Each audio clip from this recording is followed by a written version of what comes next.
दोस्तों आज हम लोग बात करने वाले हैं प्रोड्यूसर इक्विलिब्रियम की।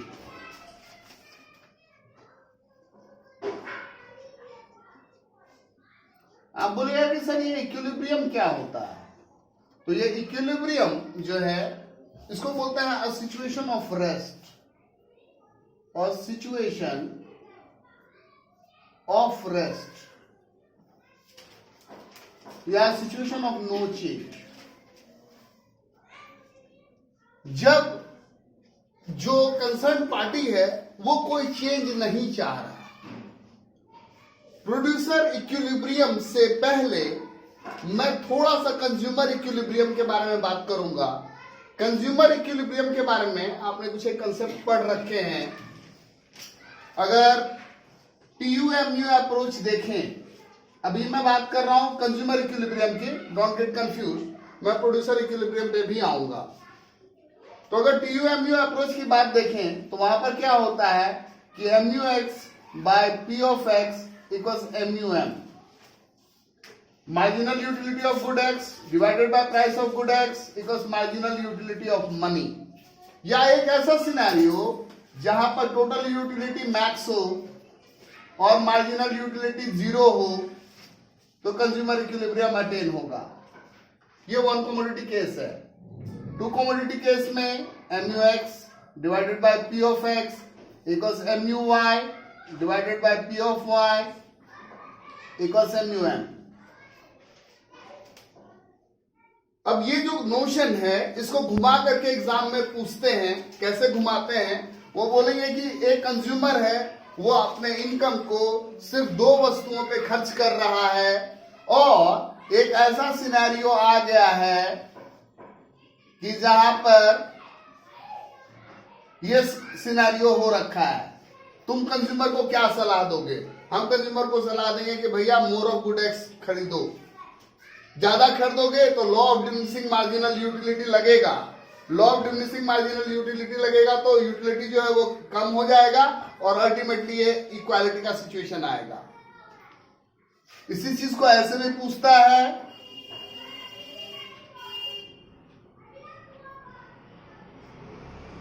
क्या कहोगे? बोलेंगे कि सर वाई ज्यादा खरीदिए। ये हुआ एक अप्रोच।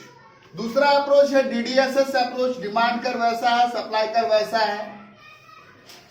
ये इक्विलिब्रियम अटेन हुआ, ये इक्विलिब्रियम प्राइस फिक्स हुआ, ये इक्विलिब्रियम क्वांटिटी फिक्स हुआ। तीसरा अप्रोच है IC बजट लाइन अप्रोच। ये इंडिफरेंस कर्व है, ये बजट लाइन है।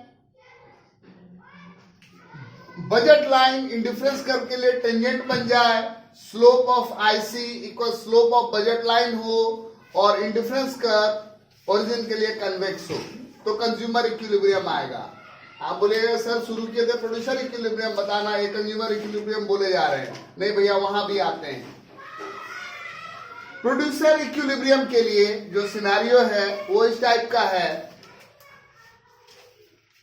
पहले तो मार्केट के केस में समझ लीजिए कि मार्केट एक जगह है या एक मैकेनिज्म है जो गुड्स एंड सर्विसेज के एक्सचेंज को फैसिलिटेट करता है फॉर अ प्राइस।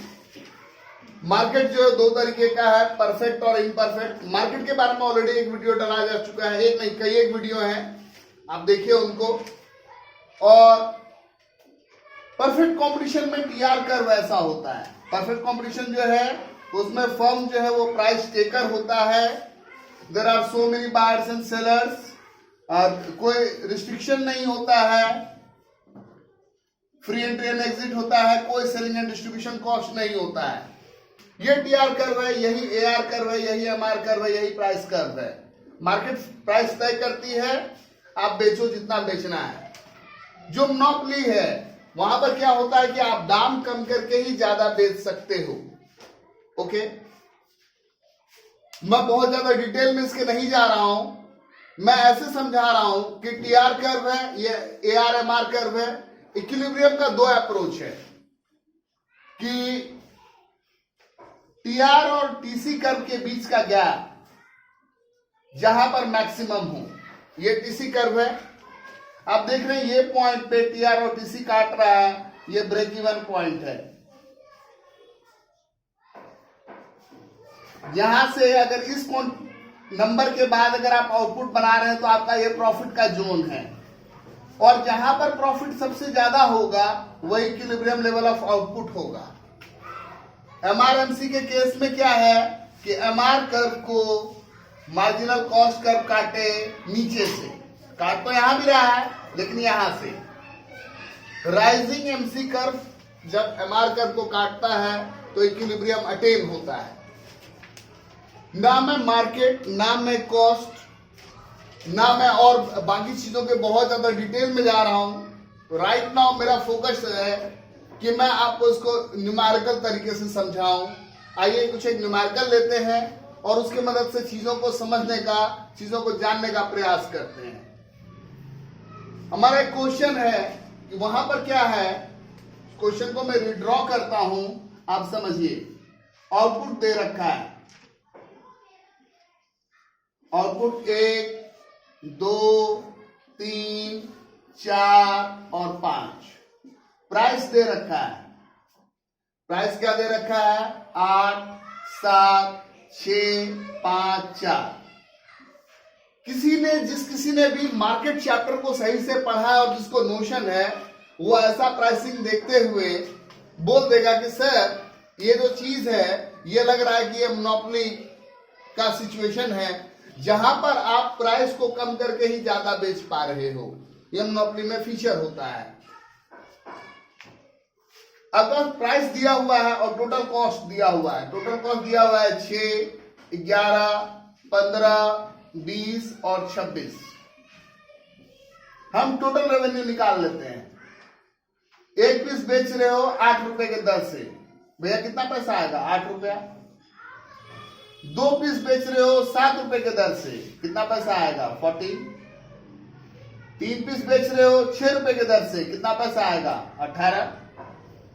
4 पीस बेच रहे हो 5 रुपए के दर से, 20 रुपया।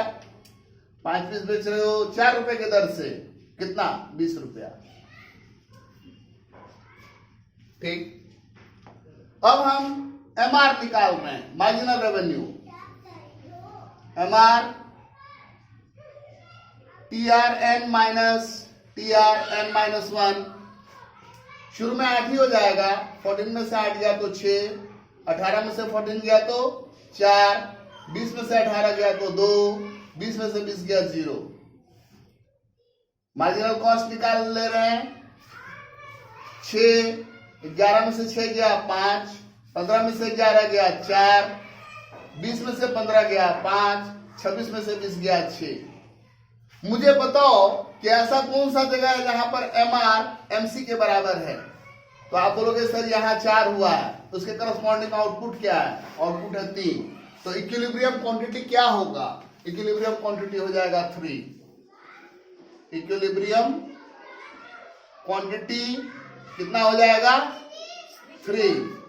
आप बोलोगे कि सर क्वेश्चन शुरू हुआ था उस समय पहले आप बहुत सारा ग्राफ बनाए थे, ठीक है, तो ग्राफिकली दिखा दीजिए, ग्राफिकली देख लीजिए। एमआर ऐसे है गिर रहा, 8, 6, मान लो 1 पर 8 है, 2 पे 6 है, ये 1, 2 यहाँ 6 है, 3 पे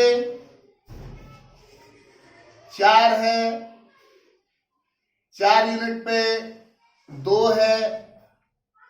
है ना, और 5 यूनिट पे तो 0 ही हो रखा है। मार्जिनल कॉस्ट देखो, 1 के करस्पॉन्डिंग क्या है, 6, 1 के करस्पॉन्डिंग जो है वो 6 है, तो कहीं यहां पर होगा। 2 के करस्पॉन्डिंग कितना, 1 के करस्पॉन्डिंग मार्जिनल कॉस्ट जो है वो 6 है, 2 के करस्पॉन्डिंग कितना है, 5 है, तो 5 यहां पर कहीं होगा पॉइंट।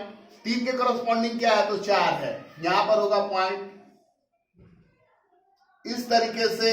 और 4 के करस्पॉन्डिंग क्या है, 5, तो 4 के करस्पॉन्डिंग 5 फिर उठा दोगे तो कहीं यहां पर आएगा पॉइंट। ये रहा आपका मार्जिनल कॉस्ट, दिख रहा है आपको, ज्योग्राफिकली कहा था वो चीज दिख रहा है। तो इस तरीके से हमारा इक्विलिब्रियम डिसाइड हुआ। नेक्स्ट क्वेश्चन करेंगे, आप इसको लिख लीजिए या स्क्रीनशॉट ले लीजिए। तो आइए क्वेश्चन नंबर 2 देखते हैं। यहां पे फोकस कीजिए, आउटपुट दिया हुआ है 1, 2, 3, 4, 5, 6, 7 यूनिट। टीआर दे रखा है, टीसी दे रखा है। और अब मैं आपसे सलाह मांग रहा हूं कि बताइए मुझे क्या करना चाहिए। तो आप बोलिएगा कि सर अभी थोड़ी देर पहले आपने कहा था कि जब टीआर माइनस टीसी का गैप मैक्सिमम हो तो इक्विलिब्रियम अटेन होता है। ये टीसी है, ये टीआर है। इस चार्ट से क्या निकल रहा है देख करके? इस चार्ट से निकल रहा है कि एक पीस बेचोगे, बेच करके 20 रुपया मिलता है, बनाने में 30 रुपया लगता है, यानी 10 रुपया का लॉस है। 2 पीस बना रहे हो, बेच करके 40 रुपया मिलता है, बनाने में 55 रुपया है, यानी 15 रुपए का लॉस है। 3 पीस बेच रहे हो, 60 रुपया मिलेगा, बनाने में 78 रुपया खर्चा हो रहा है, 18 रुपए का लॉस है। 4 पीस बनाओगे, 80 रुपया मिल रहा है, 98 लग रहा है बनाने में, है ना। टोटल में अगर देख रहे हो टीआर माइनस टीसी करने से प्रॉफिट आता है, टीआर माइनस टीसी करने से प्रॉफिट आता है, तो सर यहां पर तो हर जगह प्रॉफिट नेगेटिव नहीं है। 20 में से 30 गया -10, 10 रुपए का लॉस। 40 में से 55 गया -15, 15 रुपए का लॉस। 60 में से 78 गया -18, 18 रुपए का लॉस। तो तुम उस बिजनेसमैन को कान में क्या सलाह दोगे? भैया शटर गिरा लीजिए, ये बिजनेस नहीं चलने वाला है। लेकिन फिर हम दूसरा अप्रोच भी बोले हैं। दूसरा अप्रोच क्या बोले हैं? MRMC approach. अब जरा उससे देखते हैं। ये जो डेटा लग रहा है टीआर का, ये परफेक्ट कॉम्पिटिशन का डेटा है। प्राइस फिक्स हो रखा है, 1 पीस बेचे तो 20 रुपया, 2 पीस बेचे तो 40। ये परफेक्ट कॉम्पिटिशन का डेटा देख करके लग रहा है। चलो MR निकाल लेते हैं। 20, 40 में से 20 गया 20, 60 में से 40 गया 20, 80 में से 60 गया 20, 20, 20 और 20। मार्जिनल कॉस्ट निकाल लो। 30, 55 में से 30 गया 25, 78 में से 55 गया 23, 98 में से 78 गया 20, है ना। 120 में से 98 गया, 98 2 100 22, यहां 30 और यहां 40। देखो कहीं पर MRMC बराबर हो रहा है। तुम बोलोगे हाँ सर 20 पर यहां पर इक्वल हो रहा है। इसके कॉरस्पॉन्डिंग आउटपुट क्या है? 4। और उसके बाद देखो कि क्या MC राइज कर रहा है। वहां सर 20 के बाद 22 हुआ है, 20 के बाद 22 हुआ है, राइज कर रहा है। MR बराबर है MC के और MC इज राइजिंग, यानी इक्विलिब्रियम आउटपुट क्या निकल करके आ रहा है? 4। यानी तुम क्या सलाह करोगे उस प्रोड्यूसर को कि सर आप 4 पीस बेचिए प्री एग्जिस्टिंग कंडीशन में, वो आपके लिए सबसे बेनिफिशियल है। चलिए एक तीसरा क्वेश्चन देखते हैं। हर जगह पर TRTC दिया हुआ था। इस वाले क्वेश्चन में टोटल रेवेन्यू दिया है और मार्जिनल कॉस्ट दिया हुआ है। बोलता है इक्विलिब्रियम डिसाइड करो। तो टोटल रेवेन्यू दिया हुआ है तो मार्जिनल रेवेन्यू निकाल देते हैं। डेटा देख करके लग रहा है कि ये परफेक्ट कॉम्पिटिशन का सीन है। 9, 18, 27, 36, 45।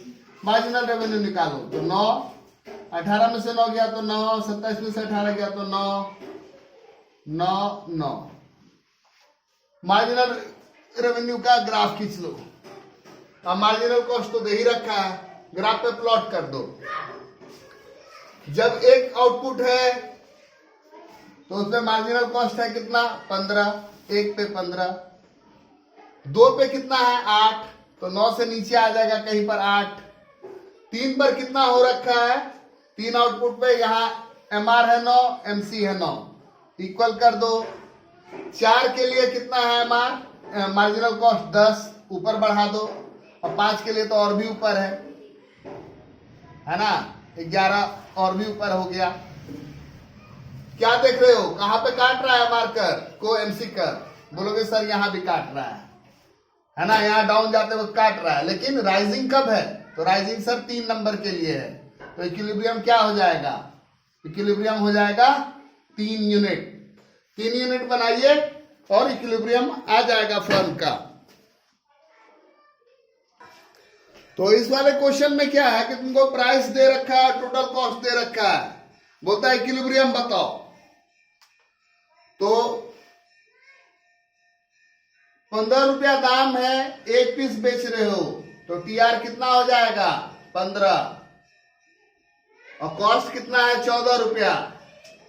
तो 15 रुपया में बना रहे हो, 14 में बना रहे हो, 15 में बेच रहे हो, तो प्रॉफिट कितना हो जाएगा 1 रुपया। ये प्रॉफिट है। प्रॉफिट आया है कैसे, तो टीआर माइनस टीसी से।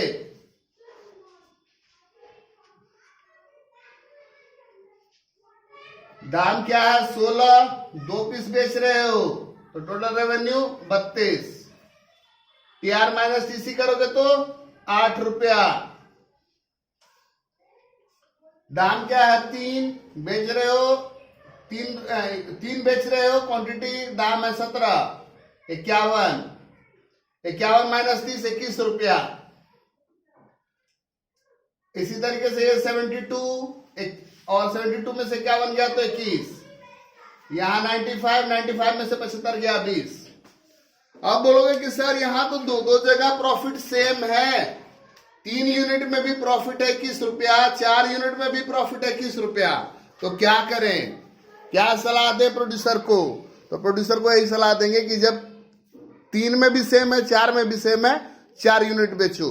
ज्यादा कंज्यूमर तक पहुंचोगे, ज्यादा मार्केट सेटिस्फेक्शन जनरेट होगा, ज्यादा कंज्यूमर जानेगा तुमको। मार्केट भी तो कैप्चर करना है ना।